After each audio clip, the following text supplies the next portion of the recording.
Hey there, ladies and gentlemen, and welcome back. I'm your host, PattSun, and today we're gonna be taking a look at r/cheating stories, where OP's ex-girlfriend is now suffering the consequences of her actions. Let's begin. My mentally ill girlfriend cheated on me after 1.5 years, and it has ruined her life. Posted by Reddit user International Ad. For starters, me and my ex both met online via Instagram. To make things easier, we will refer to my ex as Jamie. I don't really care for anime or any of that type of stuff, but my friend invited me to an anime convention one year and I decided to go with him because he's my best bud. I was scrolling on Instagram after I got back from the convention and learned that Jamie also went to the same anime convention as I saw someone posted it on her story. I mind-numbingly messaged her saying I went to the same convention. Did she enjoy it, what her interests were, etc. I asked if she played any games and she said she played Minecraft, so later that night we played Minecraft for 2 hours together. I learned later that she went to my school and I realized I had seen her a couple of times. She wasn't the most attractive, maybe a 7 out of 10, but she was cute and we played Minecraft more and more over the next couple of days. Around the third day of us talking, I asked if she would want to watch a movie and she suggested that I come over to her house. This was the first time I'm meeting her, so I thought I was a bit strange she was willing to invite me over, but I agreed that I could come over Saturday. Within the next 4 days she started making very subtle sexual jokes and also sending me pictures of her without clothes but not showing anything, back arch pics, etc. She was really teasing me. Fast forward a couple of days to Saturday, I asked her if she wanted me to bring condoms before I came and she said maybe. Which should have been the first sign something was off. I decided to not buy any condoms because this was our first time meeting. Also, if I haven't mentioned it yet at the time, I was a virgin. On Saturday when I got to her house, it was in the back alley of a Target. It was a 1-story house. She didn't have clean water in the house and overall, it was pretty beat up. When she came to the door, she looked shorter than I thought, but she looked cute, but it was a bit awkward. She invited me inside and showed me around and I noticed she had an old piano. I asked if I could play it and then I played some really pretty Minecraft music which she loved. She showed me to her room and put on a movie, and then when we were watching she started snuggling closer to me and even asked me if I wanted to put my arm around her. Overall, things were moving really smoothly. After the movie, I asked her if there was anything to eat and we ate a little snack. Then I went back to the piano to play some more songs for her. She was enjoying it and I told her my shoulder were sore from soccer practice. She offered to give me a massage, which surprised me, but I agreed. She led me to her room and then she asked if I wanted to take my shirt off. I said sure. In my head I was thinking, this is it. This is the day I get laid. Keep in mind this is the first time we ever hung out. She massages my back, neck, shoulders, etc. I then asked her if she wanted a massage, which she jumped on the idea. She took off her sweatshirt and laid on her back. I asked her where she wanted me to massage and she told me anywhere I'd like. I started from her neck and worked my way down to her butt, and then I asked her if it was okay to touch her butt. She said sure. When I touched her butt she immediately told me to stop, which I did. I asked if she was okay and she said she was uncomfortable. I asked if she wanted to do something else and she said sure. We talked for a bit about our favorite stuff to do and then I told her I was about to head out because at that point it was 7 p.m. She walked me out and I told her I would see her later. When I got home she texted me saying I made her uncomfortable. I apologized and told her many times that she sent me so many signs she wanted me to do something, so I thought it was okay. I even asked her before I did it and she said it's okay, just don't do it again because it was so soon and we just met. I thought it was weird she was saying that because she has been making sexual remarks and teasing me sexually the entire time. I told her I didn't think it was gonna work and told her sorry again and then stopped talking to her. A couple days later my two best friends called me and with a very serious tone asked if I was okay. I was confused and they told me that Jamie said I sexually assaulted her and was telling people. This was the first real mistake in our entire relationship. I should have ended things right there. I called her and asked her why she was telling people I sexually assaulted her, and she told me she was just upset what I did to her. I asked Jamie if she actually thought I sexually assaulted her and she said no. I showed everyone screenshots and the rumors were cleared up. But a lot of my friends trusted me a little less after what happened. At the time I blamed myself for what happened, thinking I should have been more careful. But now I realize I did everything right. Jamie was just crazy. A couple weeks later, when classes started back up for school, I started seeing her more and more. And it was awkward seeing her at first, but one day I saw a TikTok and randomly sent it to her without really thinking. After that, we started talking more and more. Texts turned into FaceTimes, FaceTimes turned into dates. You guys get the idea. About 1 month into us talking a bunch, I told her I know I messed up before the first time we met, but I wanted to make things right this time, because I think I'm starting to fall for you.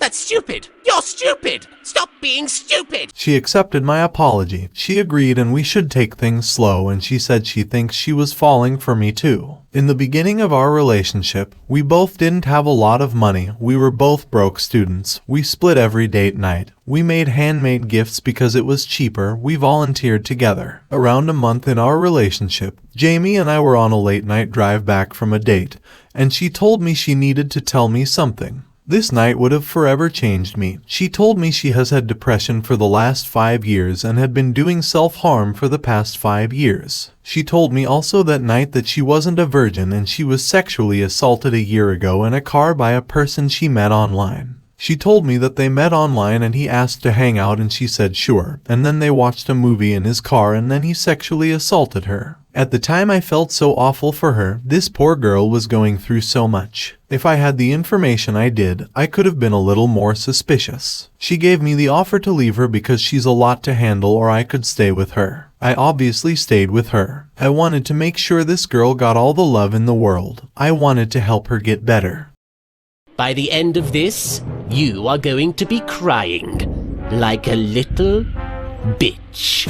2 months in our relationship, we were watching a movie on her parents' bed and she asked if I wanted to do it. I was a little taken aback because it was all of a sudden, but she said she was really in the mood and she got some condoms for us. This was my first time. It honestly wasn't the best, but I was happy this girl who had gone through so much was able to trust me. Honestly, our sexual relationship and our entire relationships was great. I am a little above average and she said she felt good a lot of times. I made sure every time we did anything I would always ask for consent. Obviously, consent is important. But when your partner claims to be sexually assaulted, you have to be extra cautious, especially if you love that person. Jamie didn't have the best upbringing or home life. It was so bad she didn't have clean drinking water at home. So every week I would buy her 42 packs of bottled water. I also learned how to cook for her because she didn't have meals a lot of the time. Because of her finance struggle, I started paying for all the dates and meals, which I was perfectly okay with because I loved her. I needed a way to make money fast, so I got into e-commerce, and by the 6 months of our relationship I was successful, making $3,000 per week online as a student. I was swimming in money. I started buying her more expensive gifts, taking her on more expensive dates, and I never asked her for anything. Over the first 8 months of our relationship, Jamie hurt herself many times. She had over 100 cuts on both wrists and all over her thighs. It was hard for me mentally. It's hard when someone you love so dearly keeps hurting themselves so much. So at the 8-month mark, I begged her to stop and told her that I may have to leave the relationship if she kept hurting herself, and over the next 5 months she stopped hurting herself. I thought things were getting better. She started making friends. I even helped her start a YouTube channel up that has over 14,000 subscribers now. I actually grew a channel myself a couple years ago, so I kinda guided her through the entire thing. She started seeming happier, more positive. I was so happy for her and for me, and that was some of the best moments we shared. When she started making more friends, this one particular guy slid up in her messages. We will call him Matt. Matt is smaller than me. Matt is white, blonde, says racial slurs, talking about fucking bitches, and does drugs. This guy makes no money either. Basically, this guy is the polar opposite of me. I'm not sure when this guy started talking to Jamie, but apparently they were childhood friends, so she trusted him. One day when me and Jamie were hanging out, she was glued to her phone talking to Matt. I remember sitting down one day and Jamie's phone kept buzzing, so I reached to turn the ringer off and saw 6+ messages from Matt. I asked if I could read their messages because I'm suspicious of this dude, and she said, "Don't you trust me?" One night when we were sleeping, her phone kept going off, so I reached to turn the ringer off, and of course it was Matt. Jamie was asleep next to me and her shared most of our passwords. So I decided to go through the messages to see what was up. Big surprise, she was flirting with this dude constantly. He was asking her very sexual-based questions and she was responding along with asking him questions as well. He asked her a couple times to hook up but she would say, "No, I don't like you like that, we are just friends." Why didn't she just say she has a boyfriend? Anyway, I kept this to myself for a bit and one day when we were playing music in the car, I saw her phone go off with a message from Matt, so I asked her if she liked this guy. She said, "Oh no, we are just friends." I told her, "You know he likes you, right? I don't feel comfortable with you entertaining a guy who is trying to get with you." Her defense would always be, "I don't like him like that, so it doesn't matter." Ever since then she was growing more and more distant, talking less, calling less, stopped making plans. Her only excuse was, "I'm just so busy with school right now." I should have noticed it sooner, but she stopped saying "I love you" as well. One night she needed a ride to a football game but I was homesick. She asked if Matt could go with her and take her there and I told her I wasn't comfortable with the idea. She told me she found another ride and didn't text me till the next morning. I blew up her phone asking if she was okay and told me she got drunk with some friends and sent me pictures. I was furious because she could have at least kept me updated or something. There were a ton of random guys in the picture as well. I didn't see Matt anywhere though. I asked her where Matt was and she just said he wasn't there. I wish I knew how much I was being lied to. I learned much later after our breakup that she hid Matt being there. Around the 11-month mark of our relationship, my grandma who was in another country was very sick, so I had to leave to go take care of her for a month. When I left, she basically stopped responding to my texts. Stopped calling me. I saw on Matt's story that he was over at her house. At this point I knew she was cheating on me. Her friends started reaching out to me telling me what was going on and the worst of all, I was stuck in another country. I couldn't do anything about it. When I got back, she acted like nothing had happened and hugged and kissed me like everything was normal. I asked her what was going on with her and Matt and she acted clueless. I just shrugged it off and went home. Later that day she called me saying she wanted to break up with me. I asked her why and she said that I was manipulative and I was such a bad boyfriend. Yeah, the guy who has been sticking by your side through your mental health, the guy who pays for your therapy, the guy who pays for all of our dates, the guy who cleans your room, cooks for you, gets clean water for you, the guy who made handwritten notes every week, the guy who gave you roses every week, the guy who stayed loyal in the entire relationship. The guy who brought your family together again, the guy who got up at 3 a.m. multiple times and drove to her house because she said she wanted to kill herself just to hug her and tell her it's gonna be okay. I'm a bad boyfriend. Wow, like a bitch. And that's what Frieza said. I pleaded with her not leave. I asked her about our future. What about our future house? What about everything we said we would do together? She said she didn't care about me anymore and that we could still be friends. I asked her if there was a chance we could rekindle our spark and she said maybe. After a couple days after the breakup, I saw she started hanging out with Matt more and more. A lot of her friends asked her what was going on and she said that they were just friends. But here's the crazy part. After the breakup, she was still hanging out with me every couple days. She would invite me to her house. We would cook food together, eat together, cuddle together. She even kissed me. 2 weeks into the breakup, this Matt guy asked her on a date and she just says yes. I heard from some friends that this Matt guy was bragging that he was gonna hit that soon and that his plan of wearing off the boyfriend is working. Jamie was getting so hooked on all the attention of what was going on that she let it get to her head. This is where the story gets really bad. When Matt asked her on a date, I told her that if you got with this guy on the date, me and her would not be friends anymore. She ignored my bluff and chose him over me. One day randomly I got messages from a ton of friends and family members asking what was going on with me and Jamie and why she was saying I sexually assaulted her. I was in shock. She started another rumor I sexually assaulted her. Again.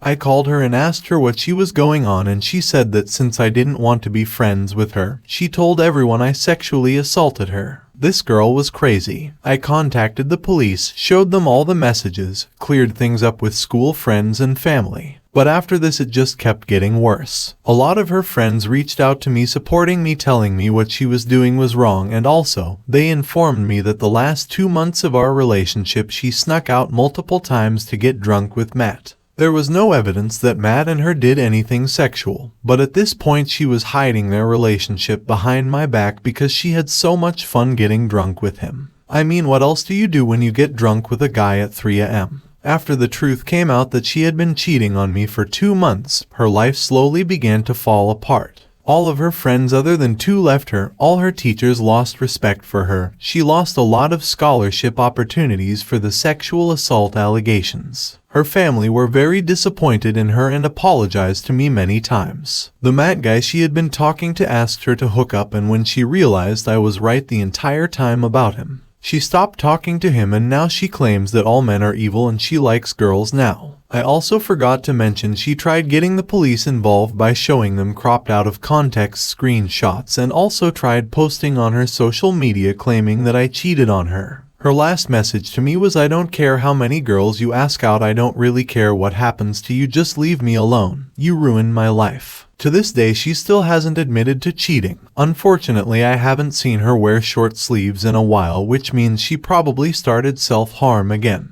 I have tried getting the school to check in on her, but without any proof of her hurting herself, they can't do anything. Even after everything she has done to me, I do believe she has some type of mental illness that causes her to act this way. I really do want to help her, but she hates me right now and she thinks I'm an evil person. In reality, she got caught and then karma did its thing. I have been mentally feeling a bit better, but every once in a while I do get hit by a wave of sadness. I do miss her sometimes. I truly wish the best for her. I know I did everything I could for her. I still want nothing more than for her to live the happiest life possible. I'm not looking for any advice or anything, but if you have been in a similar situation or just want to share your thoughts, please let me know. TLDR, my mentally ill GF cheated on me after I helped her get out of the darkest place in her life, and then tried ruining mine.